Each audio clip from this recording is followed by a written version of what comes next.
You ask Tiger to solve. This deals with linear equations with one unknown. The final result is u equals -1. Let's solve it step by step. Simplify the expression. Expand the parentheses.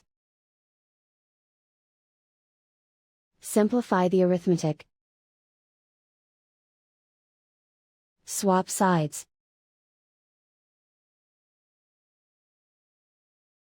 Group all constants on the right side of the equation.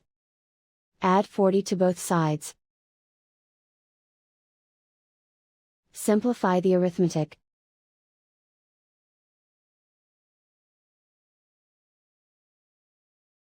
Isolate the u. Divide both sides by 8. Simplify the fraction.